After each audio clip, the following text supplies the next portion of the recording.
You guys should be able to hear me now. That is embarrassing. Jesus You Christ. gotta do that again. I did like a whole intro. Anyway, yeah. Welcome back. Now you can hear me. Welcome back to the Soul Factory. It's been a while. This is episode 6, 7, whatever. I've lost count. I'm just gonna. I don't want to do that whole intro again. But anyway, yeah. This month we have a special guest with us, former Pro Tekken player, now working as a broadcast engineer for Tenno Media. I worked at a bunch of different FGC events and that. So, and he's a content creator as well. So, I'm gonna be interesting to have a chat with him. So, man like RealMenace. Uh, Yo, what's good? what's good, man? How you doing? I'm good, man. I'm good. Just chilling, just relaxing, enjoying the English weather. It's finally warm. Yeah. This is the second time we've had like the muted mic gaff on stream. I think I think the first time I was talking to Ryan Hart, and yeah, it's a bit embarrassing. Oh, But anyway, really? yeah. Uh, That's so good. It happens. It happens even at my events yeah, sometimes, yeah. where we These we people. start our we start our broadcast and then the commentator's mics are muted. I'm like, oh Yeah. shit. It These happens. people It don't does happen. understand it happens all the time, but Yeah, no, it happens. like Yeah. you could go a whole set and the mics are muted, and then someone tells you in the chat, and it's like, oh shit. But Yeah. yeah, uh, before we start, as some of you would have known, we're gonna have like a small announcement after this interview. So yeah, just stick around for that. But yeah, just gonna have a chat with RealMenace about his time as a player, his work as a broadcast engineer, and about Tekken in general. So yeah. Yeah. So Real Menace, a lot of people in the community know you as a Tekken player and content creator. I think it's fair Mm, to say like you were one of the best players in the UK, if not Europe, while you were still actively competing in tournaments. Um, mm. so where did this journey begin? Like before we even get into all of that, what was your first experience with Tekken or fighting games in general? Oh. I mean, as a kid, I played Tekken 2, Mm, Tekken 3. Just like everyone that's around my age. Well, I'm 28 now, so if you was a kid, you would have played Tekken 2, Tekken 3, Tekken 4, even Tekken Tag. Just casually, they were like big releases back then. So everyone would have had experience with them. And then I would say when I got even to a point where, all right, let me actually learn how to play the game, I would say Tekken 5 DR. oh, When okay. when it came on PS3, when it was Tekken 5 DR online, Mm. that was when I was like, all right, I like this game. Now let me learn how to really play this game. And like my first character was Lee, then I kind of went to Xiao Yu, and then I stuck with Xiao Yu for years, Serious? learning how to. Yeah, yeah, yeah. Okay. I played Xiao Yu for a very long time. Uh, and then Tekken 6 comes out, and I'm playing online with one of my still good friends. His name is Bull Rage. Is a Mm. Steve player from back in the day. He used to do like amazing combo videos. I'm sure you can find them on YouTube. Mm. So we used to play a lot, and then he told me about a tournament called Super Versus Battle. This was in 2010. Mm. This was a London major. This was before the tours were a thing. This was just community ran events, but this Mm. was a big one. They So, flew out. so just Oh, sorry to gone. cut you off. So Yeah. it's you're basically answering my next question already. Like I was gonna Oh, ask, okay. Yeah. um, like so it's Baldridge who got you into competitive Tekken. It's him who Yeah. sort Yeah. of pushed you into that. Okay. Yeah. All right. Cool. So yeah, Super Yeah. versus Super fighting. Yeah. Versus Battle, or Uh huh. SVB as it's known as well. Mhm. So that came around. That was like a big UK event. I think they had flown out Dago for that event. Namco had a presence there. Just a whole bunch of guests and people that came down. This was before like streams were even a thing. It was just the players there, and you'd get like maybe a raw feed of the game, and that was it. So no, it was good. I went to that tournament. Of course, your first tournament you don't do Yeah. well. I Yeah. think I Yeah. went. I think I only beat like 2 people and then lost. Mm. But yeah, that was the start of me kind of getting myself in the community and meeting new people. And saying, okay, this is what we do at this place and this is where we train. And yeah, and then that's the journey, man. That's literally the start of the journey. So that first tournament, obviously, as you said, like um, most people at the first tournament, they never really do that well. Um, Yeah, nah, it's very rare. yeah, It's like, I mean, very rare for someone yeah, to come out and do well straight away. yeah. Very rare. But besides that, was that whole experience sort of getting to grips with the community and meeting everyone? Is that something that sort of encouraged you to keep going to tournaments? Like, was it like Yeah, a I sort of think it warm was. sort of Yeah, environment? it was a very friendly environment. Like I think, see, these are some old names. Like a guy called Luna. I know, like old school UK players would know. Luna. He used to run sessions, and then 360 Gaming. That's when they started to come out. Obviously known as District G now. Mm. They used to run tournaments as well back then, and yeah, I mean that's how it started really. So I just continued to go to my local events in London, and then Just grew from, well, kind just of went from there. Yeah. yeah, exactly, yeah. So coming up, was there anyone in particular that you model your playstyle on or try to emulate in general, both as a player and a content creator? Ooh. Because Uh, you might know this already. Off stream before we talked to you, you talked about like having yeah. seen some of our stuff already. You might have seen Mm, Mickey, the best player in our community. Interviewed him last month. mm. He started playing competitive Tekken because of you and King J. He did say that, yeah. Yeah, You know, I really appreciate that, man. I didn't really know. I yeah, didn't know how far people even knew me. Like in Kenya, I was like, wait, what? yeah. That's mad. People, yeah. And I was like, that's crazy. But no, I really appreciate that, and I'm glad Yeah, that I was able to help someone enjoy a game that we all love. You see what I'm yeah. saying? So So, in the same vein, was there anyone that was that role model for you coming up, ooh. both as a When I player was and a playing, content creator? when I was a player and I was playing Xiao Yu, it was Sodam, Korea. Oh, okay. Everyone knows Sodam, Yeah, very yeah. stylish player. And then when I went to Devil Jin properly, and that's when I started to become really good. I would say a player called Tongbo Love. This is a lot of people. These names they're not really around no more. Mm, Some people, if they follow Tekken 6, they'll know who Tongbo Love is. He was one of the best Machine players, well, best Devil Jin players I've ever seen. He was just amazing. And like I literally modeled my style off his because he had a very defensive style, which I really liked. mm. And that's kind of always been my style. It's very defensive, calculated with punishing. So yeah, I would say Tongbao Love definitely. So yeah. Strong Korean Mm. player. So coming up, Yeah. like he was that guy that like, you know how every player like, whenever the videos come out or you're watching his tournament sets and stuff like you Yeah. really sort of analyze Yeah, how he plays and try to it model it was yourself. him. Yeah, he Okay. was the guy. He was the guy, especially around that time as well. Because I don't. Everyone says Kudans is the Devil Jin now, but Mm. around that time he wasn't active. I don't know whether he had. You know, in Korea they do Yeah, the yeah, mandatory military service. I don't yeah. know whether he was doing that or he just didn't like the game, but he wasn't around at all. So it was literally him, and he was doing a lot with that character.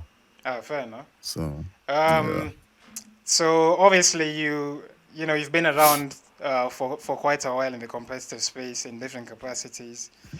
So yeah. talking to someone from on the outside looking in like myself, um, Mm. how would you say the UK Tekken scene has evolved from your days playing as a competitor to its current Oh, state at the moment? Like, the UK scene is amazing. I think I've said this before. Like, I'm so happy about how much talent there is now. Back then, there wasn't that much talent. It was literally maybe only mm, three, maybe four names that were like, okay, yeah, you guys can go to Europe and cause some damage. mm, Like, it was so hard to be good back then because it wasn't as much players to play against mm, that was at that level to keep you going. But now there's just so many players that there's so many new names, man. Chicken Maru, he started in Tekken 7. He's a top European player. mm-hmm, You got K Wiz, you've got Gosen, you got so many new names mm-hmm, that are just coming up, and it's just the competition is so fierce now. And then of course you have the still established players like the Kane and Trench, the Asim, the Dinosaurs. They're still around.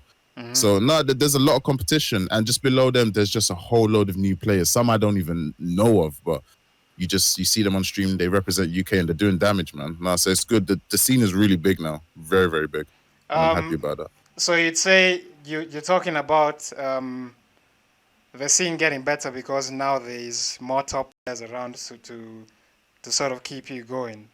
Um, Yeah, yeah. so, but would you also say it's improved because British players have gotten more exposure to various playstyles from around the world because of the Tekken World Tour? Uh, Would you say that's something yeah, that's I think the Second World Tour definitely played a part. I think the Second World Tour made people travel more. mm, So yeah, definitely the World Tour made a huge difference. I think the game is more accessible now. yeah, So a lot more people are trying it, and you get a high percentage of people that are sticking with the game. Because a lot of people will try a new game when it comes out, but will they stick with it? So they're actually sticking with the game. Yeah, there's a lot of factors that really go into why the scene has grown this much. But yeah, the main factor is definitely the tours for sure.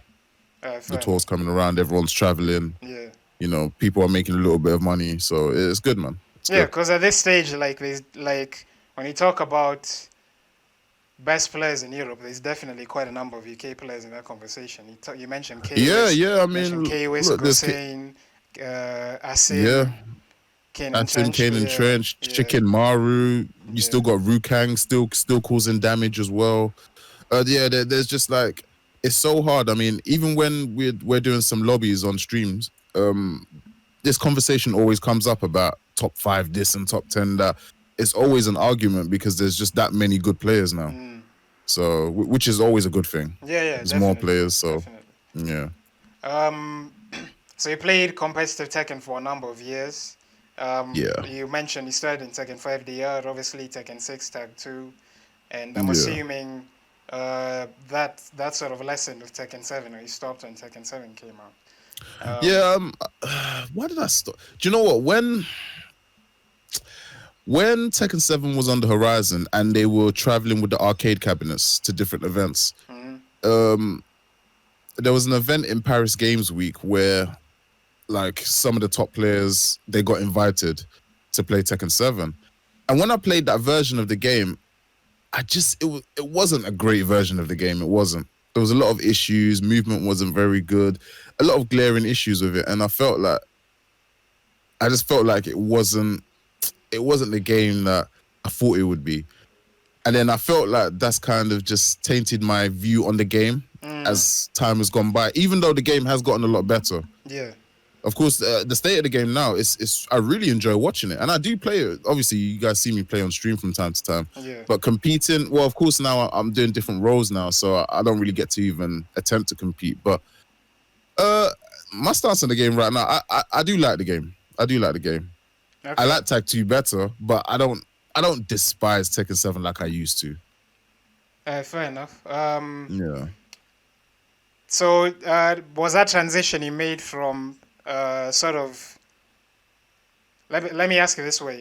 You decided to make Mm. that transition from becoming a player to sort of running stuff behind the scenes. Um, Yeah, yeah. so what is it? Well, you said that you weren't enjoying the game as much anymore. Um, Mm.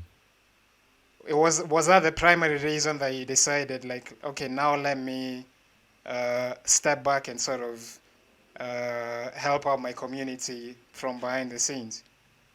Mm. Actually, do you know what? To be fair, I started taking up streaming while I was competing, I'd say. In Tag 2, late Tag 2.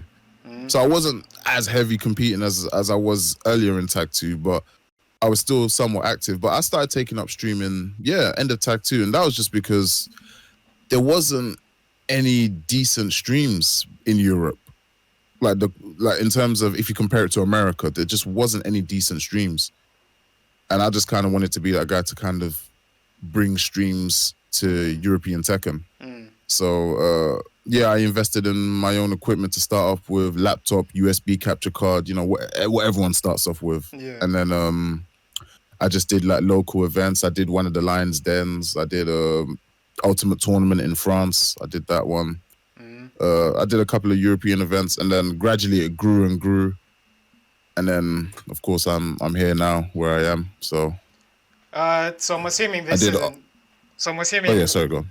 I'm assuming it's not sort of broadcast engineering, isn't? Is this something you have a formal education in, or is this something you learned like observe? Is No, it it just I think is this yeah, something I you just picked picked up it from up. like like observing other TOs working in the FGC, or just Yeah, no, like it's sort of? literally just something I picked up. I saw like there's no streams for this, and I said, let me learn how to do it. I did a lot of research, spoke to other streamers, Mm, and just I just said, all right, let me just try. Let me just do it.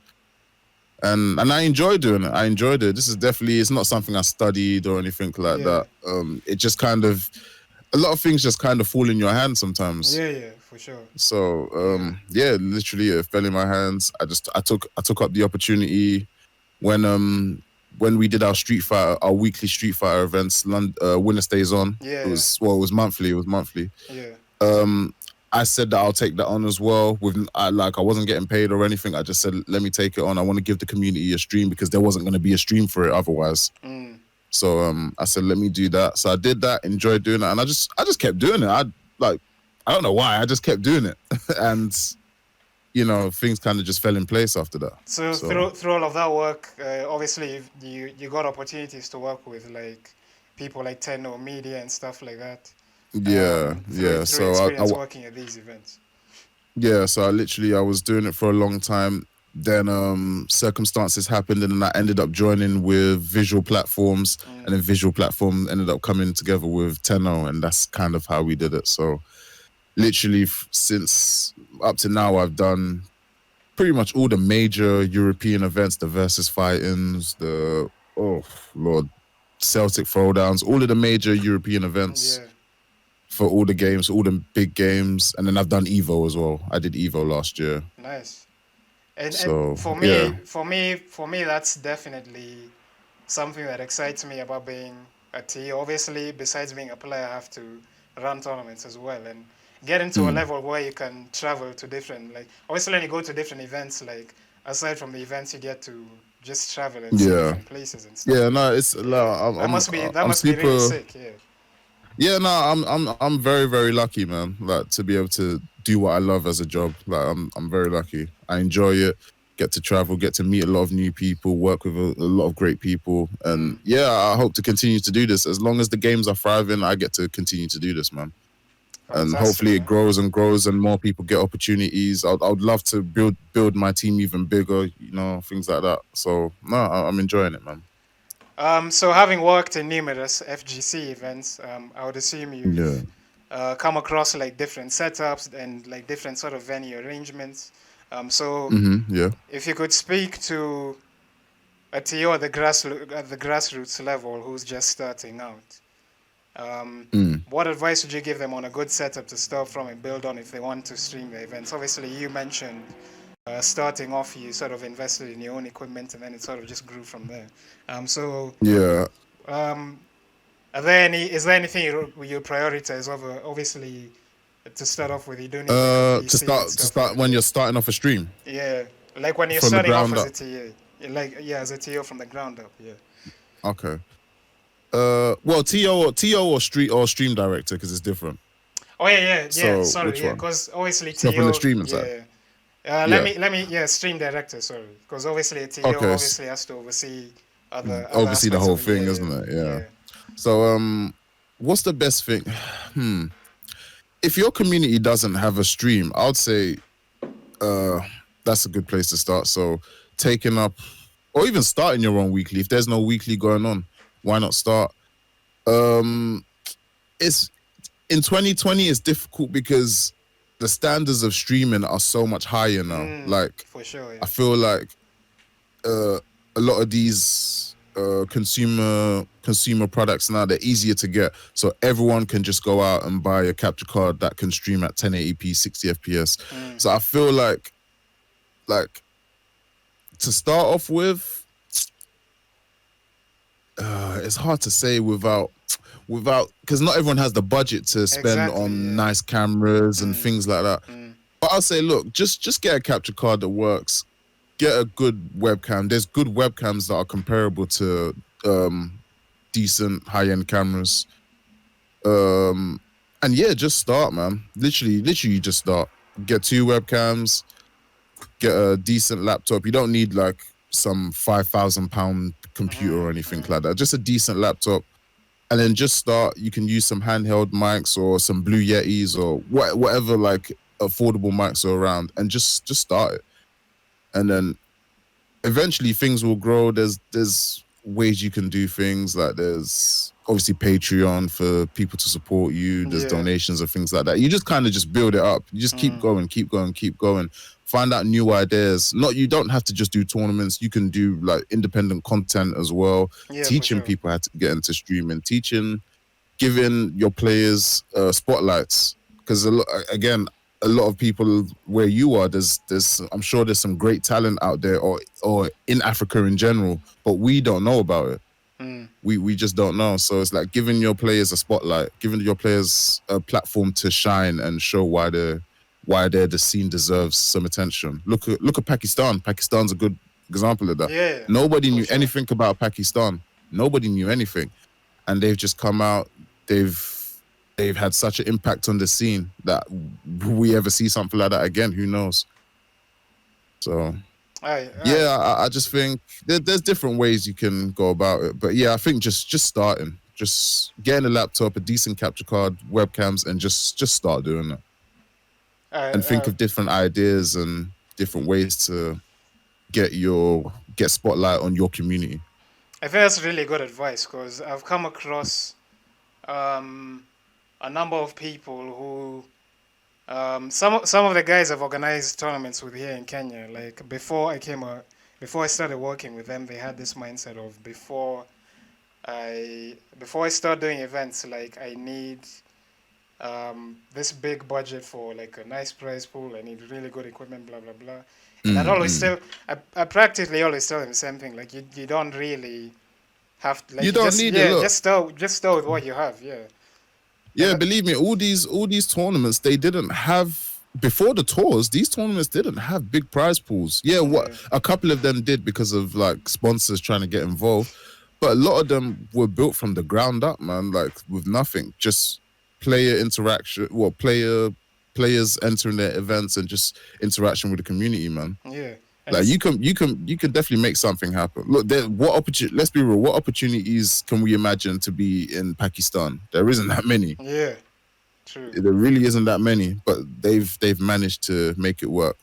Yeah, and so yes, it's exactly the same with us. Our first tournament, like, just like a bunch of us in like a gaming lounge, and we hired out like a bunch of their consoles, and we recorded those matches on the consoles and we uploaded them onto YouTube. And now, like, I'm in a position where I can have the tournament streamed and that, and we're still sort of building it up. So, like, it's good, man. I feel like there's a lot of opportunity now. The way the internet works now, there's just so much opportunity to get eyes on your community, man.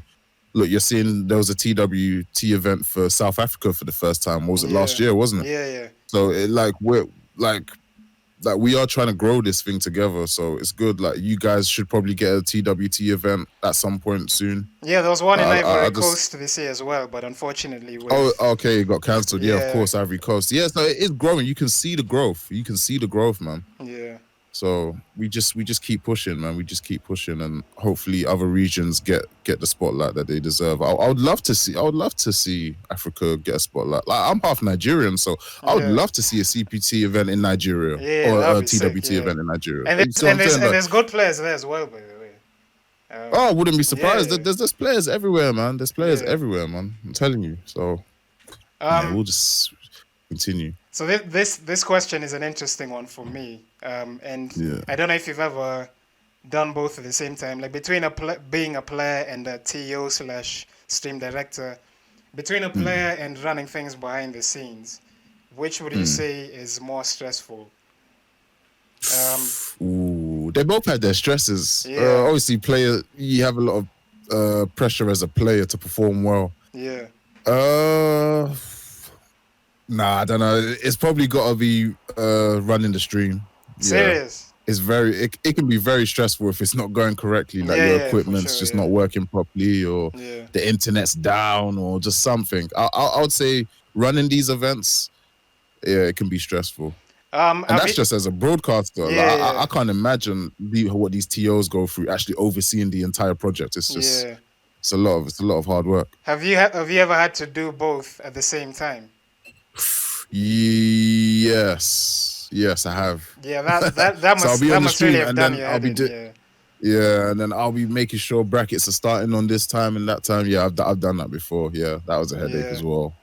Honestly, It doesn't happen now, but it was maybe back in the day where the structure wasn't there properly.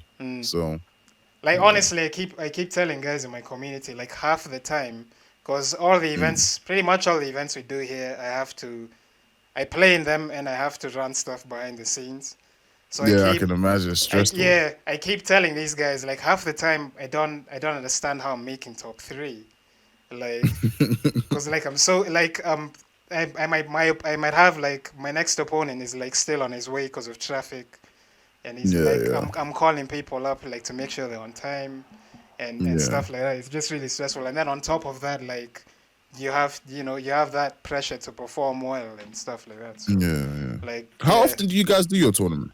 Usually monthly. Monthly, okay, cool. Yes. So obviously before the whole coronavirus thing, like we had started. We have a league called the Tekken 254 circuit. So it's like 6 qualifiers and then like a final tournament. Top 16 go to the finals. So it's all monthly. Yeah. So so like throughout the month, like setting stuff up to make sure everything's good for the event, and then on the day of the event, getting there early, doing the setup and all that stuff, and then playing in the tournament as well. Like it's just like so much to deal with. Like but like, it's a lot of work, man. It's a lot of work. So moving away from that, just one more thing on. Well, I was gonna ask you like when you started making content. You said you were doing that while you were still competing. Is there was there anyone in particular that sort of inspired you to do that, or was it what you said earlier about like there's really nothing going on in European Tekken, and I just want to be the guy that sort of does that for my scene? I just think, do you know what? I kind of think it was Jay that got me into You're talking about producing content on YouTube, right? And streaming, both, yeah. Well, streaming, I just kind of done it just because nobody was doing it in our community. When it comes to producing like content tutorials on YouTube and stuff, I think it was kind of Jay that got me into that. And again, even back then, there just wasn't enough Tekken content producers. There was a lot of people doing Street Fighter things, and of course all the other big mainstream games out there. There was a lot of YouTubers for that, but nothing for Tekken other than the main man. That was it. So just felt like, let me just put some good stuff out there. And I knew the game very well. Like I knew Tag 2 very well, so I knew I could do some good tutorials to help people improve, give them matchup specific stuff. So yeah, I'd say just kind of sharing knowledge. It's really good just for all of us to just share knowledge. Yeah, definitely. That's how we all get better. And it's really encouraging, like to see many more people coming up and producing Tekken content now because of how popular the game's gotten. There's a lot of content producers now. Yeah, so it's really good. And obviously your contents, as I said earlier, it's helped a lot of people improve on the game. Like Mickey, as I said earlier, and I'm sure a bunch of other people out there. So now I just want to talk to you about like Tekken in general. So you said earlier, you talked earlier about like the game not being that good in your opinion when it came out in the arcades, but Tekken 7's obviously been like the most polarizing game in the series so far with all the changes and additions it's had.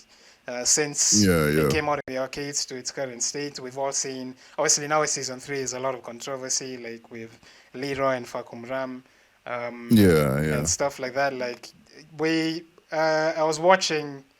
I think it was a first to 10 you did with King J the other day, and you're destroying his geese, and he switched to Leroy, and it's like. Then it just went the other way. Oh Lord. Let's not get into that. Like, and we already know your feelings on that. I've made my feelings about Leroy very clear, bro. So, as a fan of the game, Um, which direction would you like the game to go from here, especially with all the problems it's encountered like during season 3? How would you like to see the game progress? I just want to see movement good again. Mm. That's like, I feel like we're just not seeing that anymore. I think we're just seeing the game's gotten to a point where it's who can enforce their 50-50s first. Literally, who, like, let me get you in a shit situation and let me just make you guess all the time. And it's kind of taken the Street Fighter route where that's all it kind of relies on. But Tekken was never like that. Like, you didn't have to know a matchup, but if you had superior movement, you would probably win. Like, just superior fundamentals in general usually got you by. Like, there's loads of matchups I didn't really know how to fight, but I would still do well in tournaments against those certain characters like Raven. Up to now, I still don't really know Raven that well. But when I played Raven players in Tag 2, like, I could get by just because my movement was good. I just want to see movement back. That's really it. You don't really see movement anymore. If you look at guys like, let me think, JDCR has some of the best movement ever of any player. And in this state of the game right now, you're just not really seeing him perform well. And I think that's a big reason why as well, where you just can't move as well. So I definitely want to just see improvement in movement back. I'm not gonna say anything about the 2Ds because they're here, so you just kind of have to deal with it. They're annoying, but they're not unbeatable. So especially with all the nerfs now, like you can definitely get by. You can get by if you just like really sit down and study the matchup. You can get by. So I just want to see improved movement. Really, that's like the major thing. So do you not have any what are your opinions on sort of the sort of the damage the game has now? Like in season 3, everyone's got like mad wall carry, wall bounces are really easy. Like it's it's like getting damage from so many situations is like so easy.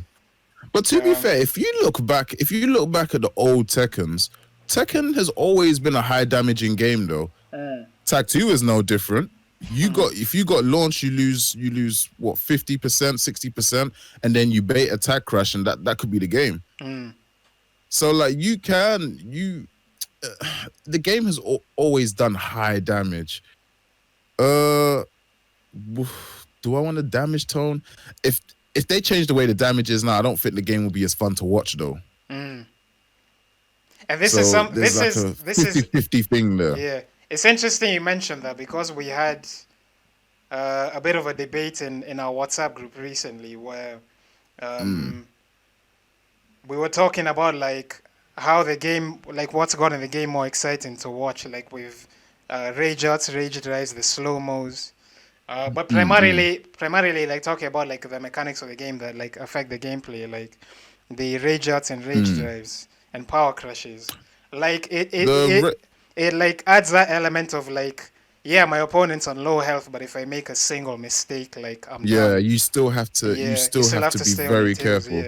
Yeah. You can't like, no matter if they got pixel health, you still can't brainlessly advance forward to try and kill him. Otherwise, rage art will come out and hit you, or rage drive. I don't have a problem with rage arts. I think they're okay. They're not overpowered or anything. Yeah. Some of the rage drives need to be looked at though. Some of them are a bit too strong. But generally, it's not. I don't hate those aspects of the game. The power crush can be a bit annoying as well sometimes. But again, if you block it, most of them are unsafe anyway. Yeah. So no, I don't think those are what makes the games bad. Even though that's what a lot of people say, I think that they're okay. I think they're well balanced for the most part. Rage drives, some of them are a bit too strong, but for the most part, I think they're decently balanced. For me, it's always just going to be the movement for me. That's fair enough. Because I feel like you're just always stuck having to deal with a lot of these situations rather than maneuvering your way around it or away from it. And yeah, I think for me, movement is always going to be the biggest thing that is lacking. All right, that's really good because like to be fair, like with all the increased tracking on a lot of moves like the hell sweeps and stuff like that. Like Yeah, it exactly. feels That like decisions like yeah that. It's like what they clearly don't want you to be able to sidestep. It's like, what was Michael Murray's response? Like, just block. yeah Like what? What? Obviously, like I won't get onto him because obviously they've corrected that. They've yeah corrected yeah that change. yeah So yeah I'm happy they corrected it. So yeah, yeah, it's becoming too 50-50 base for me. It's becoming just way too 50-50 base. Like you should movement was the biggest thing. So mm. yeah. So for you, would you want to see season 4 or Tekken 8? Ooh. And depending, whichever answer you give me, like why, what would you want to see in that? Ooh. Because there's what I want to see and what the reality is. Yeah, I wouldn't mind. I would like to see a new Tekken. First of all, Tekken 7's old now. Tekken yeah, 7, yeah. if you include the arcade release, it's almost 5 years, yeah, more eight. than What? 5 years. It's more than 20, 5. It's got to be about 7. no, 20. When did they start? Wasn't it 2015 that it came out in the arcades? 2015. Yeah, Was it 2015 in the arcades? All right, 5 years. yeah, yeah. That's still a long time to be fair. Yeah, it's a long time. So I would like to see a new Tekken. But we probably won't get that. We'll probably another season. But what characters will they bring though? That's the only thing. Yeah, What characters are left without having doubles? Like, there's no point bringing Bruce now. You have Josie yeah, and you have Falcon Ram. So like, yeah, why would you bring Bruce? Ganryu's here. yeah. I'm No trying to point think bringing who's Christie missing. back. No point bringing. No, there's no point. Uh, maybe So I feel like June and Kunimitsu are still the ones that a lot of people want to see back, but like yeah, fair enough. Yeah, I guess those two, and then maybe a bunch of new characters. Yeah, we'll probably get season 4. To be fair, we'll get season 4. I um just want, and sorry, for carry on, season carry 4, on. I just want some of the stronger characters just looked at a little bit. Mm. You know, the Leroys, the Leroys of the world, specifically. But yeah, I personally feel like Leroy's okay now. Like you really think that? yeah, he still has some dumb stuff like back 1+2, and like his Mm. hell sweep's still a bit problematic. Um, Yeah, yeah. and yeah, like besides that, like I don't really I think Leroy is not that bad anymore. Like you, He's still strong though. yeah, He's for sure, probably still yeah, top 5 though. for sure. Still top He's 5, definitely yeah. strong, but I personally don't think he's like overpowered or broken anymore. Definitely Yeah, not. you know, yeah, I don't think he's broken. Like, you know, when I'm streaming and I'm playing Jay or whoever I'm playing and I'm losing to Leroy, Yeah, I like to throw out that word. He's broken. He's not yeah, broken. He's not yeah, broken. But he's very good though, and very very hard to fight against.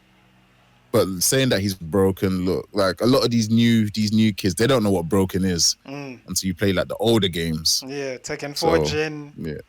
Do you see what I'm saying? Yeah, Yeah, yeah, guys yeah, like that. So yeah, nah, he's not broken, but he's very, very good though. yeah.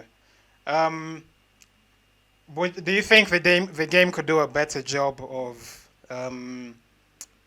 teaching people how to play it? Obviously, with season 3, they've introduced stream data, even though you have to pay for it. Like for me personally, it's Mm, like it's whatever. Like um, yeah. but with the Um. stuff like I feel like the sample combos are like a good start at punishment training, but like compared to other Mm, games like even Street Fighter 5, them's fighting herds that just came out the other day. A mm. bunch of other games I feel like go really deep into like teaching you basic mechanics of the game. Like, do you feel like that's something Tekken could do a better job of, like teaching you like what a low parry is, when to use rage, when it You all know that what? sort of. The funny thing is, they had a fairly robust. Well, I don't want to call it robust, but they had a tutorial mode in Tag 2. Yeah, It wasn't the with greatest, combat. but it was Yeah, a with combat. Yeah, yeah, yeah, it wasn't bad. It was a good start considering Namco never used to do anything like that. They didn't have no training mode. You didn't have a record function in one of the games. You didn't have combo guides or anything like that.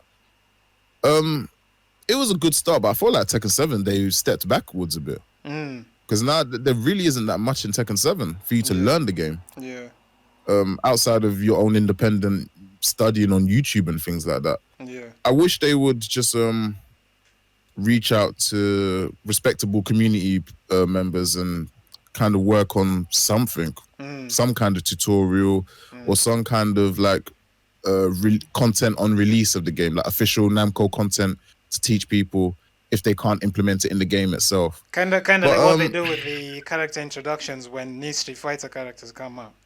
yeah, Something exactly, similar, stuff like that. yeah, yeah. But even with them, like because I've seen some of the work that they've done, and a lot of it doesn't make it to the final cut because they think that you're showing too much information. So maybe Mm, that might be a Japanese thing. Maybe the culture's a bit different. They don't want you to figure out everything straight away. They want you to they want the discovery process, which is fine too. But I've just give them the tools to discover these things, though, yeah, yeah. is what I'm saying. So yeah, I'll say they, for whatever reason, they stepped backwards from Tag 2. I thought they would improve on what they already did, but they stepped backwards a bit. And then, of course, the frame data thing came and you had to pay for it. Of course, no one should ever pay for that, but Mm. it's maybe next game, it might be free. I just want them to keep going forward rather than one step forward and two steps backwards. That's what I don't want.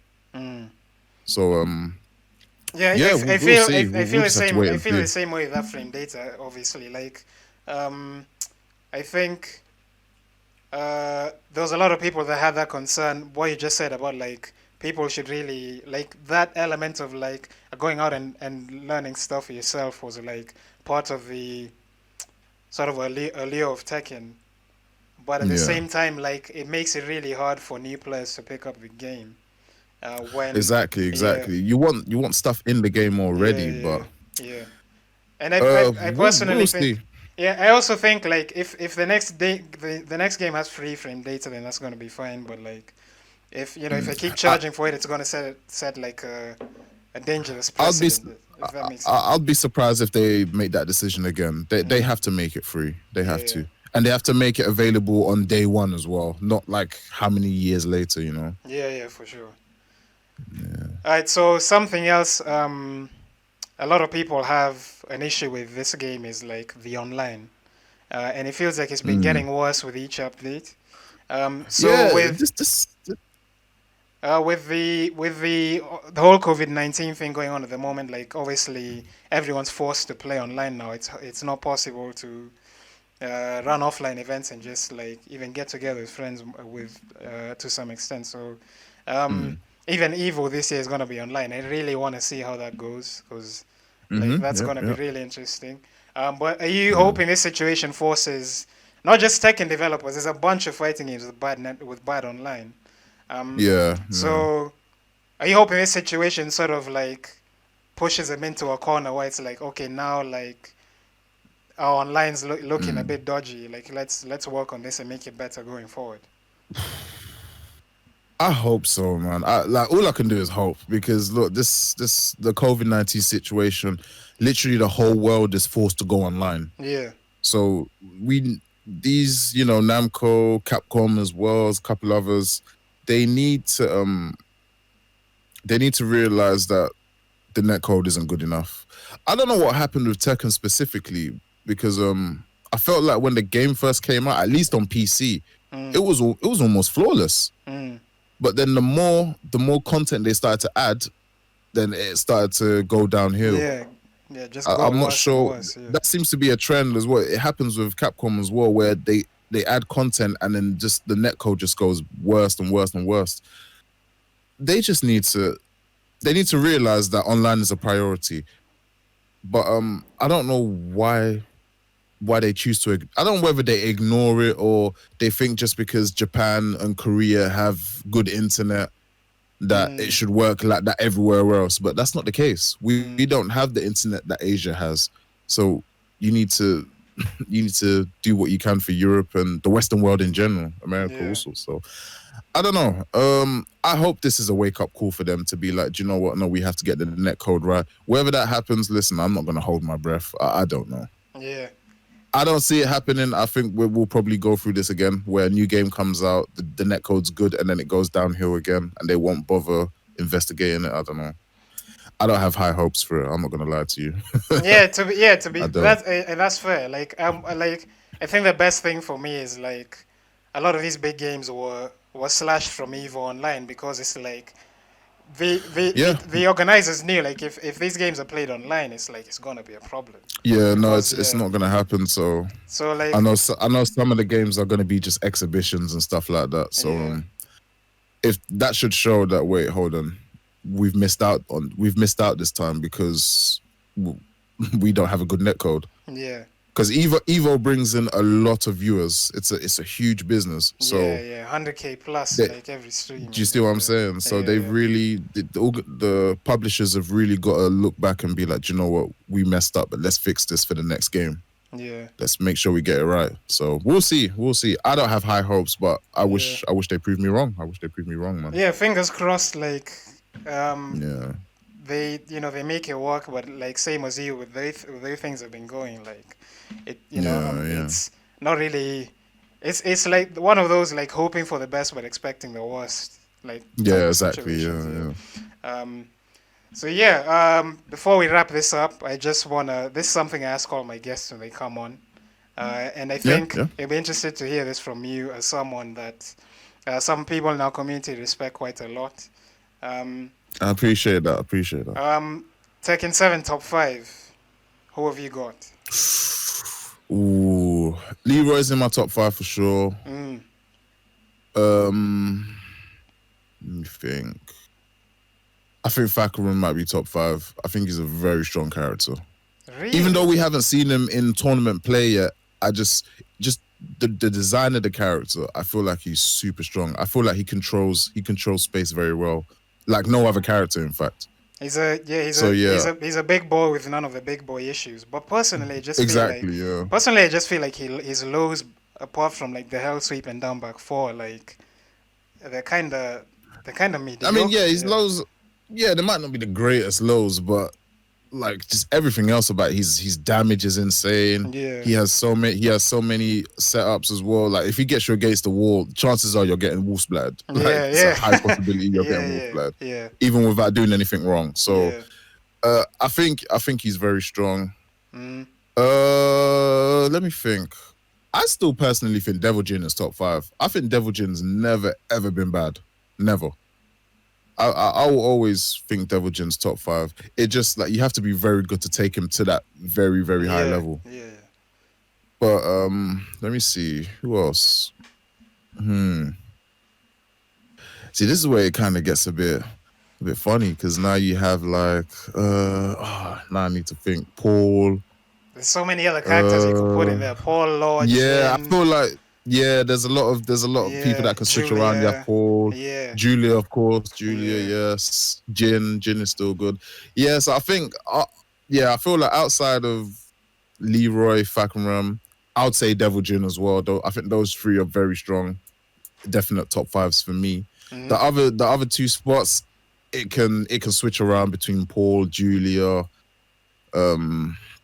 Law, Yeah, yeah, Jin. Yeah, like you said, there's a couple of characters that can fight for those last 2 spots. So yeah, it's quite difficult to say, which is a good thing. It means that the yeah, game is not badly balanced. yeah, It's for not sure, badly yeah, balanced. definitely, yeah. Yeah.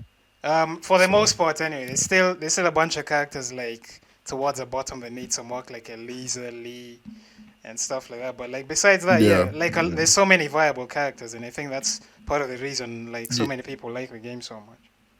Yeah, I mean, everyone's talking about Eliza now as well. Like, nobody was really talking about her before, but I mean, since the last little patch, everyone's talking Eliza. She's really strong now. I haven't seen enough of it to say whether she's top 5 or whatever, but from what everyone's saying, that she's really good though. So we'll see. Yeah, if I personally I think she still needs a bit more work, but like she's definitely better than she was before.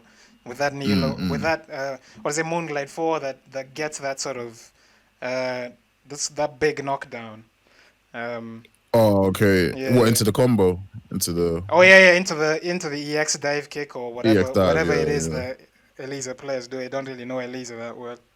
Yeah, I But think yeah, yes. It's not even it's not even an instant dive kick. They just do it normally. It's yeah, not even yeah, there's no execution required, yeah, which I yeah. think is a bit weird, but At the very least, it's she fine. needs meter like to get that combo, but like yeah, it is what it But is. it's still good. Yeah. All right, man. No, I mean, actually, let me ask you, like, what's the general top 5 in Kenya? Because it's good to see different regions think about their top characters I think based of on it. like what's going on in your area. Yeah. Yeah, I think a lot of people, like most of the communities, have different opinions, but in general, I think Leroy for sure. Leroy is up there, and then from there, it's like there's quite a number of characters in that conversation, like Paul, Law, Jin, Julia. Um, Let me try and think. Who else do Dragunov, Akuma? Dragon Ball. Yeah. Um, Oh yeah, I forgot about Akuma. Obviously, Akuma's yeah. still good. Still good. Yeah. Who else? Regularly makes that sort of? I think like when most people talk about the top five, like, oh yeah, Kazuya as well, for sure. Yeah. Yeah. Um, I think those are the characters. I think Kazuya was top 5 when the Hell Sweep change came. I thought he was so stupid. But he still since has they've that down. reverted it He back- still he's has that still- down back four that hits grounded. Like it's a whole. Yeah. Okay, so he's still good, but his problem, Kazuya's problem has always been he was just a bit too linear. He was so easy to step left. And I think obviously that's been reverted back. So I think he still has that issue. Yeah. But he's obviously a very, very strong character. But I think that's like the only thing. Yeah, and then a few others as well, like Alisa. I think Alisa is quite underrated, to be fair. Yeah, she is. Alisa is really good. She's very good, yeah. And I think a lot of people in our community agree because Mickey's and Alisa's one of his main, so he's really good with the character. Like people here people here have seen like a lot of what she's capable of. And then I think Leo as well. I think is quite underrated. Like besides, Leo's good. Leo's good. Yeah. I think besides like she kind of has like average damage output, but besides that, like she doesn't really have any weaknesses. Like, do you know what I mean? Yeah. Like, let me ask you this as well, because now I'm quite interested. I don't want to turn this into me interviewing you, but I am curious. Yeah. In Africa, do you guys have rivalries? Like in different parts of Africa, like Kenya versus, I don't know, South Africa or whichever. Do you have that over there? As far, I think within the countries there are some of those rivalries. I know in South Africa there's like Cape Town versus each city has like its own little city. Oh, they're the cities. So when they go into tournaments, like I see in the chats like people from Durban cheering like the guys from Durban, Cape Town, Johannesburg, these cities.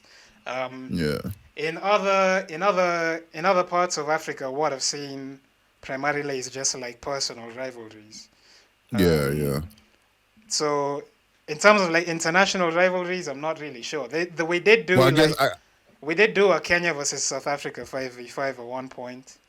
We did two of them actually. The first one South Africa won, the second one we won. But it's not on a level where like it's like a huge like rivalry that people really care about. So. I mean, that just comes down to obviously your scenes are still new, they're still building, but without a doubt, I can see that happening for sure as the scene continues to grow. Yeah. As Namco continues to support the African scene, I would love to see more African rivalries. I'd love to see it. To be fair, like I'd imagine like when people from our scene travel outside the country, like it's everyone from our scene gets behind them. Like the South African tournament, one of our players went there and finished third. Oh, really? Nice. So all of us were in the chat, like fucking screaming for him, and he played. I think you've heard of Reaper Rabbit, the Jin player from Thailand, and he played him at one point, and I was screaming in the chat like, this matchup, like I'm a Jin main, like we've played so many times and all. So like I think. In a situation where like people fly out and go to like international events, there's definitely that sort of the same way we see with like EU events. Like at the mix up, the French guys are all behind like Super Akuma. Yeah, exactly. And the UK guys. Like I think it would be the same thing. But like there's but beyond that, I don't really think so. Besides South Africa, where they have like the rivalries between cities. Okay. Yeah. Cool. Yeah. So hopefully in the coming years, man, that grows into something much bigger, man. Yeah, I'd love to see it. Yeah, we'd all love to see that, man, because there's so much talent. Like even in the Middle East, there's a few. Like, Middle East is the same issue, besides Pakistan, like other countries have very good players that I don't think people have really caught on. Places like places like Dubai have a Yeah, strong yeah, scene. yeah, Places like Saudi Arabia. There's so many places out there with yeah, just talented players, man. It's gonna take some time, but hopefully we get there, man. yeah, for Make this sure. thing really global. So All right, man. we'll see. RealMenace, thank you so much for coming on Yeah, the no stream, problem, man. man. It was a pleasure, man. It was very Um, nice chatting to you, man. Thank you for having me. yeah, like as someone who's been both a player and uh, who's done like competitive play, content creation, like running streams and that. Like for me personally, as Mm, someone who does all of that as well, it was like mm. it was a good opportunity for me to like pick your brain on a few things, and like I'm glad I've had No, this opportunity. no, Um, I'm glad to help, man. If you have any questions, man, always feel free to message me, man. I'll always respond. all right, cheers, man. Wow. As you guys have seen, yeah, we're starting a new series called Savanna Fight Night. We're basically like modeling it on the UFC, where there's a sort of fight card, undercard, main event, that sort of thing. A lower ranked players like sort of fighting on the undercard, and then higher ranked players like Mickey and Frost, as you've seen, like fighting on the main card. Mm, They're gonna Mickey and Frost, obviously, uh, arguably our two best players here in Kenya. They're gonna be doing a first to mm, 10 this Friday, um, and it's gonna be like a sort of promotional sort of stream, and then we'll start properly next month in June. So yeah, more details we'll be sharing them on all our social media. So stay tuned for that. RealMenace, if you want to come along and see that on Friday, feel free. Yeah, no, Um, definitely. I'll be there to watch them, and I like that Mickey plays a lot of characters as well. He yeah, seems but like no, he has a both large both character pool. both of them play quite like a lot of characters. So like, Oh, okay, uh, yeah. so it's gonna be really interesting to see who like they go with. Um, Mm. so yeah, details on registration and like dates and all that sort of stuff. We'll be sharing those on our social media.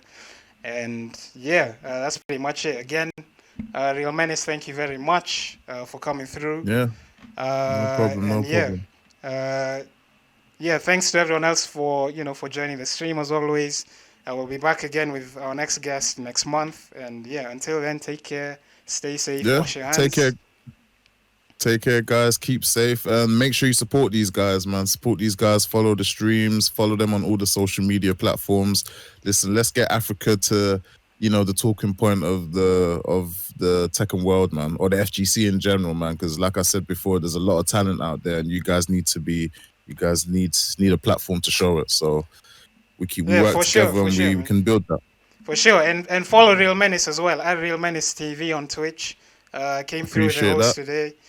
He streams quite a bit as well, so check him out. And yeah, Mhm. take care, everyone. We'll see you next time. Peace. All right, take care, guys.